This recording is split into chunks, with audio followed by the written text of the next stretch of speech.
Hi dears, എല്ലാവർക്കും നമസ്കാരം. മൗനരാഗം സീരിയലിൻ്റെ ഒരു പ്രൊമോ വിശേഷത്തിലേക്ക് എല്ലാ കൂട്ടുകാർക്കും സ്വാഗതം കേട്ടോ.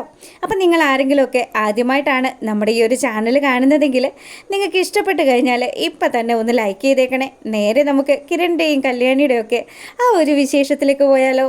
അങ്ങനെ നമ്മുടെ ബഗാസുരനും ശാരിയും കൂടി മുട്ടൻ ഫൈറ്റൊക്കെ കഴിഞ്ഞ് ബഗാസുരൻ ക്ഷീണിതനായി നിൽക്കുകയാണ്.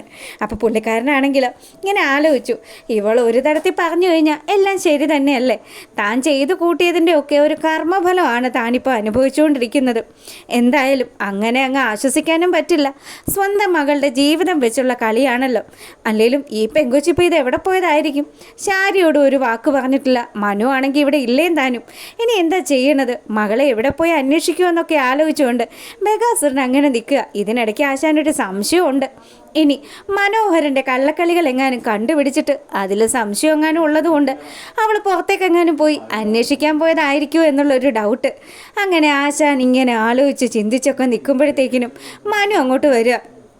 എന്താ അമ്മായിയപ്പ ഇതിനു വേണ്ടി ആലോചിച്ചുകൊണ്ട് നിൽക്കുന്നത്? അല്ല, നിങ്ങളിനി എന്താ വേറെ വല്ലനെ പറ്റിക്കുന്ന കാര്യത്തെക്കുറിച്ച് ആലോചിക്കുവാണോ എന്ന് ചോദിച്ചു. ഇത് കേട്ടതും ബഗന് ദേഷ്യം വരിക. നീ ഉണ്ടല്ലോ, നീ ഉണ്ടാക്കി വെക്കുന്ന ഓരോരോ പൊല്ലാപ്പുകളെക്കുറിച്ച് ആലോചിച്ച് ഞാൻ വിഷമിച്ച് നിന്നതാടാ. എത്രയും പെട്ടെന്ന് എൻ്റെ മോളുടെ ജീവിതത്തിൽ നിന്ന് നീ ഒന്ന് ഒഴിവായി പോകുമെന്ന് ചോദിച്ചു. അയ്യോ അമ്മായിയപ്പ, എനിക്ക് നല്ല ഇഷ്ടം ഒഴിഞ്ഞു പോകാനായിട്ട്. പക്ഷേ ഞാൻ തന്നോട് ചില കാര്യങ്ങൾ പറഞ്ഞിട്ടുണ്ടായിരുന്നു. അതെന്താടോ താൻ മറന്നു പോകുന്നത്? അല്ല, ഞാനിനി മറച്ചു വെച്ചിരിക്കുന്ന രഹസ്യങ്ങൾ മുഴുവനും തൻ്റെ മോളുടെ അടുത്ത് പറയണമെന്ന് അവൻ ചോദിക്കുക. അപ്പം ഇത് കേട്ട് കഴിഞ്ഞപ്പം തന്നെ ബഗാസുരനൊരു സംശയം. ഇനി നീയെങ്ങാനും വല്ലതും എൻ്റെ മോളുടെ അടുത്ത് പറഞ്ഞോ? ഇനി അതെങ്ങാനും ആണോ അവൾ ഇറങ്ങിപ്പോയെന്നോ? എങ്ങോട്ട് പോയെന്ന്? നിങ്ങളുള്ള കാര്യം ഉള്ളതുപോലെ പറയും. ഇതുവരെ ഞാൻ സരയുനോട് ഒരു രഹസ്യവും പറഞ്ഞിട്ടില്ല. ഇനി ഞാൻ പറയണമെന്നാണ് താൻ ആഗ്രഹിക്കുന്നതെങ്കിൽ വേണമെങ്കിൽ ഞാൻ പറയണോ? എൻ്റെ പൊന്നും മനു, നീ ഒന്ന് അടങ്ങ്. നിനക്ക് തരാനുള്ള പൈസ ഞാൻ എങ്ങനെയെങ്കിലും ഉണ്ടാക്കി തന്നോളാം. അതുവരെ നീ ഒന്ന് ക്ഷമിക്കണം. എൻ്റെ മോള് ഞങ്ങളെക്കുറിച്ചുള്ള ഒരു രഹസ്യങ്ങളും അറിയരുത്. പിന്നെ ഉണ്ടല്ലോ, നിന്നെ ഒഴിവാക്കുന്ന കൂടെ ഈ കുഞ്ഞിനെ കൂടി എങ്ങനെയും ഒന്ന് ഒഴിവാക്കണം. അതൊക്കെയാണ് ഞാൻ ആലോചിച്ചിരിക്കുന്നതെന്നൊക്കെ പറഞ്ഞ് അവനാണെങ്കിലോ സരയു എന്തായാലും പുറത്തേക്ക് പോയതാണെങ്കിൽ ഞാനൊന്ന് പോയി അന്വേഷിക്കാമെന്നും പറഞ്ഞ് അവനങ്ങ് അന്വേഷണത്തിന് ഇറങ്ങുക. ഈ സമയമാണെങ്കിൽ നടു റോഡിലൂടെ തെക്കും വടക്കും അറിയാണ്ട് നമ്മുടെ സരയു ഇങ്ങനെ നടക്കുക. അപ്പോൾ സരയുവിൻ്റെ മനസ്സിൽ മുഴുവനും നമ്മുടെ താരയോട് ചെയ്ത ആ ഒരു ക്രൂരതകളൊക്കെ ഇങ്ങനെ മിന്നിമറയുക. എത്ര വന്നാലും സ്വന്തം അമ്മയാണല്ലോ. അങ്ങനെ ഇവിടെ ഈ കാര്യങ്ങളൊക്കെ നടക്കുമ്പോഴാണെങ്കിലും ജയിലിൽ നിന്നൊരുത്ത മോചിതനായല്ലോ നമ്മുടെ കാർത്തിക പോയി കഷ്ടപ്പെട്ട് പ്രകാശനെ ഇറക്കിക്കൊണ്ടുവന്നത്. അപ്പോൾ അതാ പ്രകാശൻ ജയിലിൽ നിന്ന് ഇറങ്ങിയതും നേരെ വരിക വീട്ടിലേക്ക്. വന്ന പാടെ തന്നെ പ്രകാശനെ കണ്ടതും മൂങ്ങ മുത്തശ്ശി ചോദിച്ചു, എന്താടാ പ്രകാശ, നിനക്ക് നടക്കാൻ പറ്റുന്നില്ലേ? എന്താ, നിനക്ക് എന്തെങ്കിലും വയ്യായ്ക ഉണ്ടോ എന്ന് ചോദിച്ച് അമ്മ അടുത്തേക്ക് ഓടി വരിക. ഈ സമയമാണെങ്കിൽ പ്രകാശം പറഞ്ഞു, ഒന്നുമില്ല അമ്മ, അമ്മ ടെൻഷൻ അടിക്കുകയൊന്നും വേണ്ട. അങ്ങനെ ഈ വണ്ടി വന്ന് ഒച്ച കേൾക്കുമ്പോഴത്തേക്കിനും നമ്മുടെ വിക്രമാദിത്യൻ ഇങ്ങനെ പാഞ്ഞു വന്നു. അയ്യോ അച്ഛ, എന്ത് പറ്റി അച്ഛ? അച്ഛന് നടക്കാൻ ബുദ്ധിമുട്ടുണ്ടല്ലോ. മോനെ, ഒന്നും പറയണ്ടടാ, അച്ഛനൊരു അബദ്ധം പറ്റിയതാ. എല്ലാം ഞാൻ അകത്ത് വന്നതിന് ശേഷം പറയാമെന്ന് പറഞ്ഞു. കാർത്തിക മോളാണ് നമ്മുടെ പ്രകാശനെ കൂട്ടിക്കൊണ്ട് വരുന്നത്. മോളെ, എന്താടി മോളെ നടന്നതെന്ന് ആ അമ്മൂമ്മ നമ്മുടെ കാർത്തികയോട് ചോദിക്കുക. അപ്പം കാർത്തിക പറഞ്ഞു, എൻ്റെ അമ്മൂമ്മേ, അച്ഛൻ ഇവിടുന്ന് വലിയ സന്തോഷത്തിലൊക്കെ പോയല്ലോ. എന്തിനാ പോയത്? അച്ഛനെ എൻ്റെ അമ്മയെ കണ്ടെത്തിയെന്ന് പറഞ്ഞ അച്ഛൻ ഇവിടുന്ന് സന്തോഷത്തിൽ പോയത്. പക്ഷേ അച്ഛൻ ചെന്ന് കണ്ടെത്തിയത് DYSPയുടെ ഭാര്യയായിരുന്നു. എന്തായാലും അയാളുടെ ഭാര്യയെ ശല്യം ചെയ്തതിന് അയാൾ ചുമ്മാതിരിക്കുമോ? അയാൾ അച്ഛനെ പിടിച്ചുകൊണ്ട് പോയി നല്ല ഇടി വെച്ച് കൊടുത്തു. എന്തായാലും അച്ഛൻ അതിൻ്റെയൊക്കെ ഒരു പരിക്കും കാര്യങ്ങളും ഒക്കെ ഉണ്ട്. അയ്യോ എൻ്റെ പൊന്നുമോൻ, എത്ര സന്തോഷത്തിൽ പോയതാ. എന്നിട്ട് ഇങ്ങനെയൊക്കെ ആയിപ്പോയല്ലോ എന്നൊക്കെ ആലോചിച്ച് മുത്തശ്ശി വിഷമിച്ച് നിൽക്കുക. പ്രകാശനാണെങ്കിലോ, അതെ അമ്മേ, പറ്റിപ്പോയി. എന്തായാലും വരാനുള്ളതൊന്നും വഴി തങ്ങില്ല. അച്ഛനോടും അമ്മമ്മയോടും വിക്രത്തിനോടും ഒക്കെ ആയിട്ട് ഞാൻ പറയുക, നിങ്ങൾക്ക് എൻ്റെ അമ്മയെ കാണാനുള്ള ഒരു അവസരം അതുണ്ടല്ലോ. അച്ഛൻ്റെയും അമ്മയുടെയും വിവാഹ ദിവസം നിങ്ങൾക്കത് കാണാമല്ലോ. പിന്നെ എന്തിനാ വെറുതെ എൻ്റെ അമ്മയുടെ പിന്നാലെയുള്ള ഈ അന്വേഷണം? അമ്മ എന്തായാലും സുന്ദരിയാണെന്നുള്ള കാര്യം ഞാൻ അച്ഛനോടും അമ്മമ്മയോടും ഒക്കെ പറഞ്ഞതാ. പിന്നെ ഇനി എൻ്റെ അമ്മയെക്കുറിച്ച് അന്വേഷിക്കുകയൊന്നും വേണ്ട. അച്ഛൻ്റെയും അമ്മയുടെയും വിവാഹ ദിവസം നമ്മളെന്തായാലും ഫിക്സ് ചെയ്ത് കഴിഞ്ഞല്ലോ. അച്ഛൻ്റെ ജീവിതത്തിലുള്ള ഓരോരോ കരടുകളായിട്ട് നമ്മളിപ്പം മാറ്റിക്കൊണ്ടിരിക്കുകയാണ്. അതുകൊണ്ട് തന്നെ ഇനി നമ്മൾ ചിന്തിക്കാനുള്ളത് അടുത്ത ദിവസം കോടതി കൂടുമ്പം എന്ത് കാര്യം നടപ്പാക്കേണ്ടതെന്നാണ്.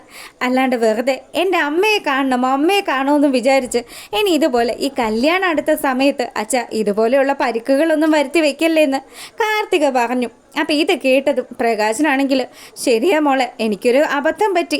ശരിക്കും പറഞ്ഞാലേ ആ ബാലണ്ണൻ അയാൾ എന്നെ പറ്റിച്ചതാ മോളെ. അയാളാ പറഞ്ഞത്. മോളും അയാളും കൂടി സംസാരിച്ചുകൊണ്ട് നിൽക്കുമ്പം അങ്ങനെയൊക്കെയാണ് മോളുടെ അമ്മയാണ് ആ നിൽക്കുന്നതെന്നൊക്കെ പറഞ്ഞത്. എന്തായാലും പറ്റാനുള്ളത് പറ്റി. ഇനിയിപ്പം അത് പറഞ്ഞിട്ട് പ്രത്യേകിച്ച് കാര്യമൊന്നും ഇല്ലല്ലോ. അങ്ങനെ അവർ കോടതിയുടെ കാര്യങ്ങളൊക്കെ കുറിച്ച് സംസാരിച്ചുകൊണ്ട് നിൽക്കുക. ഈ സമയമാണെങ്കിൽ നമ്മുടെ ശാരിക്ക് ഭയങ്കര ടെൻഷനാണ്. മോൾ ഇത്രയും സമയമായല്ലോ പോയിട്ട്, ഇവൾ എന്താ വരാത്തത്? ഇനി മോള് എന്തെങ്കിലും സത്യങ്ങളൊക്കെ അറിഞ്ഞിട്ടായിരിക്കുമോ? ദൈവമേ, എൻ്റെ മോള് ഞാൻ ഭയക്കുന്നത് പോലെ ഒരു കാര്യങ്ങളും ഒന്നും അറിയരുതേ. ശാരി നേരെ പോവുക പൂജാമുറിയിലേക്ക്. അവിടെ ചെന്നതും അവിടുത്തെ ഭഗവാന്റെ മുന്നിൽ നിന്ന് ശാരി നല്ലതുപോലെ മനസ്സുരുക്കി പ്രാർത്ഥിച്ചു. ഭഗവാനെ, ഞാൻ എൻ്റെ മോളുടെ അമ്മയല്ല എന്നുള്ള സത്യം അവൾ ഒരു കാലത്തും അറിയരുത്. ഇത്രയും കാലവും എൻ്റെ സ്വന്തം കുഞ്ഞായിട്ട് തന്നെയാണ് ഞാൻ അവളെ വളർത്തിയത്. അവൾ എൻ്റേതല്ല എന്ന് ഒരു നിമിഷം പോലും ഞാൻ ചിന്തിച്ചിട്ടില്ല. എൻ്റെ ജീവിതത്തിലാണെങ്കിലും മൊത്തം തിരിച്ചടികളായിരുന്നു ഭഗവാനെ. ഇനി എനിക്ക് ആരും തന്നെ ഇല്ല. ഭർത്താവാണെങ്കിലോ അയാളും എന്നെ ചതിച്ചു.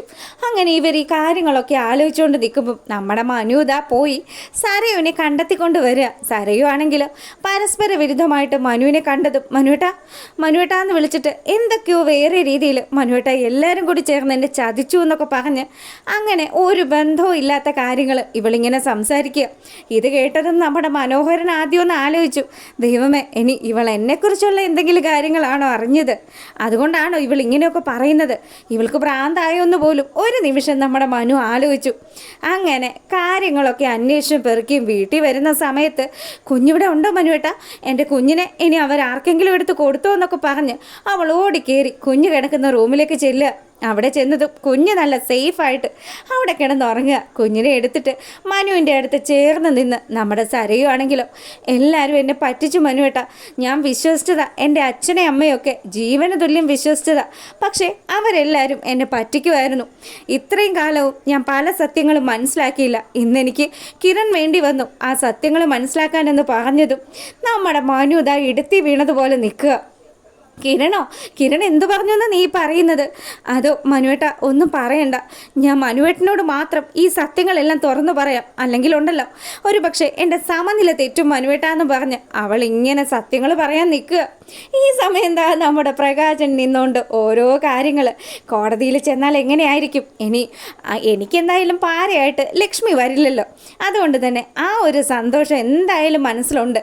ലക്ഷ്മി എന്ന് പറയുന്ന ആ താടകയെ കൊണ്ടുവന്ന കിരണും കല്യാണിയും അവരായിരിക്കും നാളെ ആ കോടതിയിൽ നിന്ന് നാണം കെടാൻ പോകുന്നത്. ഇങ്ങനെയൊക്കെ ആലോചിച്ചുകൊണ്ട് നമ്മുടെ പ്രകാശൻ ഇങ്ങനെ സ്വപ്നമൊക്കെ കണ്ടിരിക്കുക. എന്തായാലും ഇനിയിപ്പം മറ്റ് തടസ്സങ്ങളൊന്നും ഇല്ലാത്ത സ്ഥിതിക്ക് അച്ഛൻ്റെ കാര്യത്തിന് ഒരു തീരുമാനമാകും. അച്ഛൻ ഇനി ആരാ? കോടീശ്വരനാണ്, കോടീശ്വരൻ. ഇത്രയും കോടികളൊക്കെ അച്ഛൻ തന്നെ എങ്ങനെ ഹാൻഡിൽ ചെയ്യുവച്ചാന്ന് വിക്രം ചോദിക്കുക.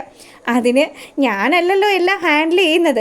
എടാ നീയുണ്ട്, കാർത്തികയുണ്ട്. മോനെ, അച്ഛൻ്റെയും അതുപോലെ കാർത്തികയുടെ അമ്മയുടെയും തമ്മിലുള്ള വിവാഹം നടന്നാൽ ആ സെക്കൻഡിൽ ഈ സ്വത്തിൻ്റെ പകുതി എൻ്റെ പൊന്നുമോൻ്റെ പേരിൽ ഈ അച്ഛൻ വാങ്ങിത്തരുവടാ.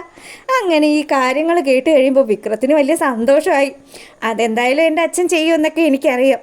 എൻ്റെ അച്ഛൻ ഏറ്റവും അധികം ഇഷ്ടമുള്ളത് എന്നെ അല്ലേന്ന് വിക്രം പറയുക. അതെ മോനെ, ആ കാര്യത്തിൽ ഒരു സംശയമില്ല. നിന്നെ കഴിഞ്ഞിട്ട് ഈ ഭൂമിയിൽ എനിക്ക് മറ്റെന്തോ ഉള്ളൂ. നീ എൻ്റെ രാജകുമാരനല്ലേടാന്ന് ചോദിച്ച് വിക്രത്തെ സ്നേഹത്തോടു കൂടി നമ്മുടെ പ്രകാശൻ തലോടുക. വിക്രം ആണെങ്കിലോ അതെ അച്ഛൻ്റെ രാജകുമാരൻ തന്നെയാണ് ഞാൻ. രാജകുമാരൻ്റെ കയ്യിലിരിപ്പോൾ പ്രകാശന് വലിയ രീതിയിലൊന്നും അറിയത്തില്ലല്ലോ. അങ്ങനെ ഇവർ ഈ ആലോചനയും കാര്യങ്ങളും ഒക്കെ നടത്തുമ്പം നമ്മുടെ കാർത്തികയാണെങ്കിലോ ലക്ഷ്മിയമ്മയുടെ അടുത്തേക്ക് വരിക. അമ്മേ, ഇന്നൊരു സംഭവം ഉണ്ടായി. നല്ല കിടിലനൊരു സംഭവമായിരുന്നു. അമ്മയാണെന്ന് വിചാരിച്ചുകൊണ്ട് പ്രകാശൻ DYSPയുടെ ഭാര്യയുടെ വീട്ടിൽ കയറി. എന്തായാലും അയാൾ ആ സമയത്ത് അവിടെ വരികയും ചെയ്തു. ഇയാളെ പിടിച്ചുകൊണ്ട് പോവുകയും ചെയ്തു. നല്ല ഇടി കിട്ടിയമ്മേ, സൂപ്പറായിട്ട് കിട്ടിയിട്ടുണ്ട്. പ്രകാശൻ്റെ ഇനി ഒടിയാനുള്ള എല്ലുകളൊക്കെ ഏകദേശം ഒടിഞ്ഞിട്ടുണ്ട്. എന്തായാലും ആകെയുള്ള ഒരു സമാധാനം എന്ന് പറഞ്ഞാൽ ഇപ്പം ഇത്രയും പ്രശ്നങ്ങളൊക്കെ ഉണ്ടായിട്ടുണ്ടെങ്കിലും അമ്മയെ ഒതുക്കാൻ പറ്റിയല്ലോ എന്നുള്ളൊരു സന്തോഷമാണ് ആശാനുള്ളത്. എന്തായാലും ഈ കാര്യങ്ങൾ നമ്മുടെ പ്ലാനിങ് ആണെന്ന് ആ പൊട്ടൻ അറിയുന്നില്ലല്ലോ. അങ്ങനെ അമ്മയും മോളും കൂടി ഈ കാര്യങ്ങളൊക്കെ സംസാരിച്ചുകൊണ്ട് നിൽക്കുമ്പം ലക്ഷ്മിയമ്മ പറഞ്ഞു, എൻ്റെ മോളെ അവനെ പണ്ടേ ഒരു മണ്ടന, അവന് ബുദ്ധിപരമായിട്ടുള്ള ചിന്താശേഷിയൊക്കെ വളരെ കുറവാണ്. പിന്നെ ഉണ്ടല്ലോ അവന് ചങ്കൂറ്റമുണ്ട്, എന്ത് ചെയ്യാനും അവന് നല്ല ചങ്കൂറ്റമുണ്ട്. ആ ചങ്കൂറ്റമാണല്ലോ അവൻ എന്നോട് പണ്ട് കാണിച്ചത്. അല്ലേ പിന്നെ എൻ്റെ കുഞ്ഞ് ജനിച്ച് കുറച്ച് സമയങ്ങൾക്കകം തന്നെ അവൻ ആ കുഞ്ഞിനെയും കൊണ്ട് ഓടയിലേക്ക് പോവില്ലല്ലോ. ആ മഹാഭാവി അവൻ പുഴുത്തേ ചാകുള്ളൂ എന്നൊക്കെ പറഞ്ഞ് നമ്മുടെ ലക്ഷ്മിയമ്മ പ്രകാശനെ ഇരുന്ന് പ്രാകുക. അമ്മേ, അതിലും വലിയ രസമാമേ ഇനി നടക്കാൻ പോകുന്നത്. കോടതിയിൽ എന്തായാലും പ്രകാശം ഞെളിഞ്ഞങ്ങ് വരും. നമ്മുടെ കല്യാണിക്കും കിരണിനും ഒക്കെ ഒന്നും അറിയില്ല എന്നുള്ള രീതി